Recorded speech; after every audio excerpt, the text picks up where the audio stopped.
Welcome back to the deep dive. Last time, we really got into how the Vikings established their Danelaw in England. Yeah, we looked beyond the raids, didn't we? How they actually settled and left this huge mark on the society and the land itself. Exactly. Shaping laws, shaping life. It was fascinating. Really showed that long-term impact, how cultures mix, sometimes forcefully, but leave these deep roots. Absolutely. And today, we're shifting focus a bit, but sticking with the ancient Norse. We're diving into something just as fundamental to their world. Runes. Ah, runes, right. Our deep dive today is called Runes in the Viking Age. More than just letters, they were symbols of power. And that title really nails it because, most people hear runes and think, okay, old alphabet, like you said. Right, just letters. But digging into the sources, it's clear they were so much more than that for the Norse. They were tangled up in everything, culture, myth, everyday practice, real symbolic weight. Okay, so let's start with the basics then. Yeah. What exactly are runes at their core? Well, fundamentally, they're the letters of the writing system used by ancient Norse and other Germanic peoples before them. Okay. And they look different from our alphabet, right? Very angular, lots of straight lines. Yeah, not curvy like Latin letters. Exactly. And that shape makes perfect sense because they were designed to be carved or cut into things. Hard surfaces, mostly. Makes sense. So where do they actually come from? Is there like a clear historical starting point? Well, from a purely historical academic view, there isn't one single neat origin story everyone agrees on. It's a bit murky. Okay. Typical for ancient history sometimes. Yeah, but the evidence we do have suggests the sort of idea of runes, the oral forms, might go way back. Yeah. Maybe even between the 1st century BCE and the 2nd century CE. Oral forms. Yeah. So like the sounds and meanings existed before the writing. Possibly, yeah. The actual written forms, the carving, that seems to develop later, probably influenced by contact with the Mediterranean world through trade. Ah, okay. So trade pops up again. Need a way to record things, keep track. Precisely. Practical needs often drive that kind of innovation, don't they? Definitely. Were these just, arbitrary shapes they assigned to sounds? Or was there more to it? Oh, much more. That's one of the really fascinating things. They weren't random at all. They were usually organized into groups. Groups. Yeah, like a common structure you see is 3 groups, and each group has 8 runes, or letters, and it goes deeper. Each single rune, each symbol, it didn't just stand for a sound, it had its own meaning, often tied directly to Norse myths and the natural world. Wow, okay. So like the F rune might mean wealth or cattle, something like Yeah, that? exactly like that. Right. Fehu, yeah. And this system wasn't just one thing either. It changed over time and in different places. The main ones scholars talk about are the Elder Futhark, that's the older one, Right. and the Younger Futhark, which was really common during the main Viking Age, and also the Anglo-Saxon Futhark, which, as the name suggests, was used over in England. And Futhark. That name itself tells you something, doesn't it? It does. Just like our word alphabet comes from the first 2 Greek letters, alpha and beta, Ah. Futhark and Futhork come from the sounds of their first 6 runes. Futhark. That's actually really cool. A little clue hidden in the name. Speaking of names, what about the word rune itself? Does that tell us anything? It really does. There's still some academic discussion about the exact linguistic path, how the word evolved. Sure. But the core meaning seems pretty consistent. The quote rune basically means something like mystery or secret or hidden. Mystery, secret, hidden. Okay, that definitely fits the vibe we're getting. These aren't just Post-it notes. Not at all. You can trace possible roots back to Old Scandinavian run, meaning secret, or Gothic runa, which is like secret whisper. Secret whisper, wow. Yeah, and even the German word raunen, it means secret talk, but it also carries the sense of cutting or carving. So the word itself connects the mystery to the physical act of making them. Exactly. That cutting and carving is fundamental. We have this image of Vikings etching symbols into things. Yeah, definitely. What did they carve them on? Well, that physical aspect is key. They weren't usually writing with ink on parchment, especially not early on. The sources point to them being primarily carved, cut into materials that last. Like? Stone, obviously. We see that on the big rune stones.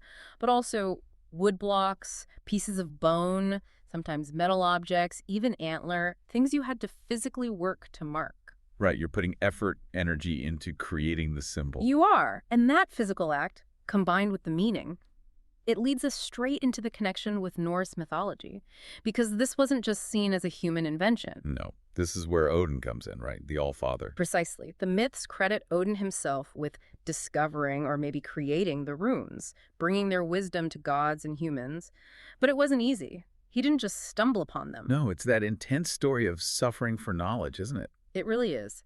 The story goes that Odin gained this deep understanding, the wisdom of the runes, through a massive sacrifice. He sacrificed himself to himself. How does that work? He hung himself from a branch of the World Tree, Yggdrasil, for 9 whole days and 9 nights, wounded with his own spear, starving, thirsty. Wow, that's extreme. Totally. And through this ordeal, the suffering, he was able to perceive the runes, perhaps in the well of wisdom at the tree's roots.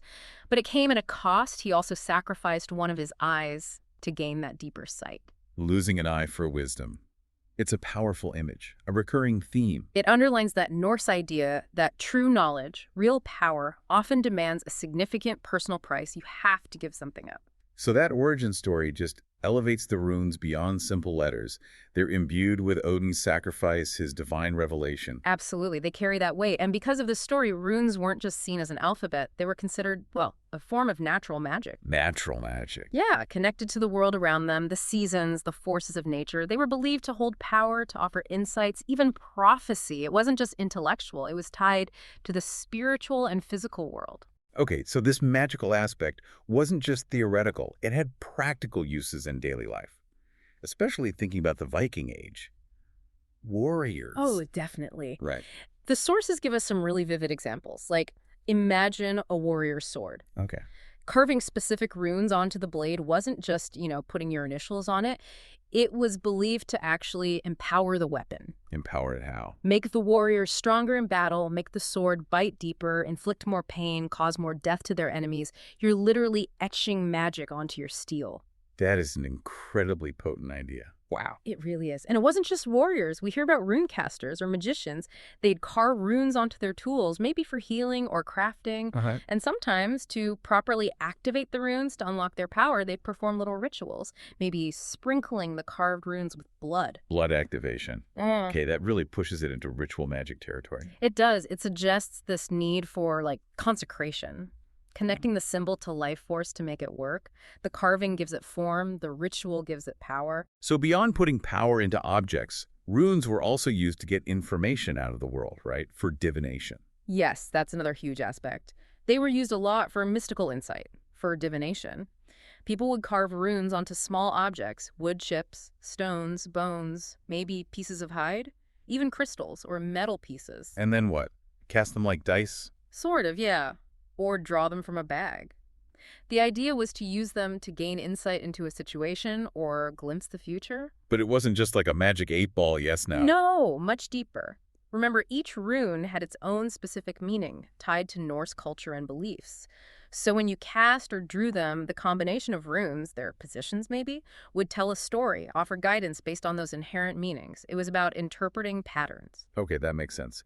And I read they were also used not just to see the future, but to try and shape it, like for making wishes come true. That's another fascinating use, yeah. The practice involved figuring out which rune or runes best represented what you wanted to achieve. Like a rune for success or love or protection. Exactly. Then you'd write or carve those specific runes onto something small, maybe a piece of wood or paper if that was available later, or stone, and you'd carry it with you all the time, day and night. Like a constant focus. Right. The belief was that keeping the rune close, focusing on its energy, would help manifest that wish, bring it into reality. And was there something about what happened if the wish did come true? Yes. There was a specific custom mentioned. If your wish was granted, you were supposed to burn the rune object. Burn it. Why? It wasn't seen as disrespectful destruction. It was actually considered polite. A way of thanking the rune, releasing its energy now that its task was done, showing respect for the power that helped you. Thanking the rune itself. Yeah. Wow. It really shows they saw these symbols almost as active forces, not just inert letters. It really does. And, there's a modern psychological take on this, too. Oh. Some people suggest that the whole ritual, selecting the rune, carving it, carrying it, focusing on it, is actually a powerful way to concentrate your own mind. Like manifest it. Kind of. That intense focus could lead to peak mental efficiency. You become more aware of opportunities, more driven to act in ways that lead to your goal. So in a way, you're helping to create the future you want, rather than just passively predicting it. That's a really interesting way to bridge that ancient practice with modern understanding. Focus and intention. Exactly. So, besides wishes, Runes were also used more generally for protection, right? Like wearing an amulet. Absolutely. Carrying specific individual runes was seen as being like wearing a protective talisman or charm. People believed they could ward off danger, bad luck, or even help attract good things like success or love. And could they combine runes for more complex effects? Yes, definitely. That led to the creation of what are called beamed runes or combined runes. In runes. Yeah, it's where you visually combine two or more rune letters into one single interwoven symbol. You'd literally tie them together in the design Oh, I do that. to create a specific focused blessing or intention. By combining the meanings and powers of different runes, you could tailor-make a symbol for, say, safe travels, or finding happiness or protection in battle. Like layering different spells or intentions into one symbol. Precisely. And people would wear these bind runes, maybe carved into jewelry or amulets, specifically for those combined effects. It shows a really sophisticated way of thinking about and working with symbols. It really paints a picture of a system woven into, well, everything, from grand mythology to weapons to personal hopes and fears. So how did such a deeply embedded system start to fade away?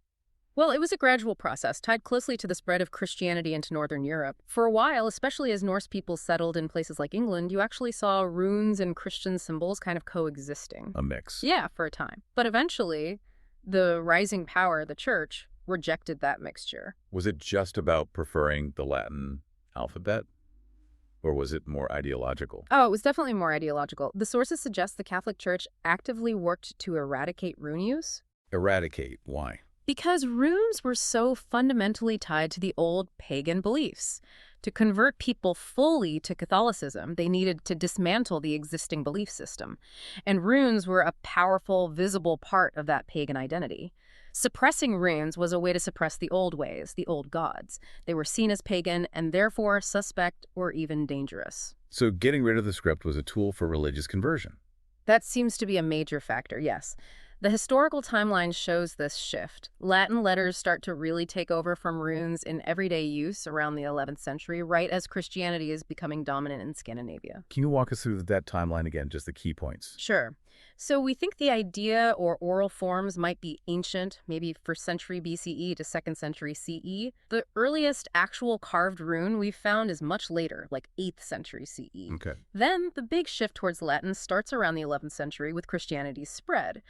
But runes don't vanish overnight. The earliest Latin text that even mentions runes is mid-12th century. They were mostly falling out of common use by the 15th century. But not entirely gone. No, and this is fascinating. The latest runic inscription found dates all the way to the 19th century in a remote part of Sweden. The 19th century. Yeah. Wow. And even in the late 1800s, clergy in some isolated Scandinavian communities were apparently still expected to know how to read, write, or at least interpret runes. They lingered for a very long time in certain pockets. That's incredible staying power. And it makes sense, too, that a lot of the great Old Norse literature, the sagas from Iceland and elsewhere, were originally written down using runes, right? Yes, absolutely. For a long time, that was the primary way they recorded their histories, their myths, their laws in those areas. So even though runes faded from everyday use, there's still this mystique around them today, isn't there? This feeling that they mean something more. I think so. The material we looked at touches on that enduring significance. It hints that maybe runes represent more than just Odin's specific revelation. Perhaps they tap into something more fundamental, like a primal power. Primal power. What does that mean in this context? Well, it's this interesting observation that if you start looking, you can almost see rune-like shapes everywhere. In the lines of buildings, the branches of trees, natural patterns, curves, angles. Like seeing faces in clouds. A bit like that, maybe. But the suggestion is that symbolic researchers, people who study these things, often find that contemplating these basic shapes, even in nature, resonates with deep aspects of human experience. Resonates how? What aspects? Things like basic human insight, our imagination, how we understand things, even our potential for growth. It's as if these ancient, simple, powerful shapes captured in runes connect with something innate in how we perceive and make sense of the world. So maybe it's not just coincidence. Maybe our brains are sort of wired to respond to these fundamental patterns, and runes were an early system that codified them. That seems to be the idea explored in some of the material, that these ancient symbols still speak to us because they touch on something fundamental about consciousness, meaning, and our own potential. What an incredible arc.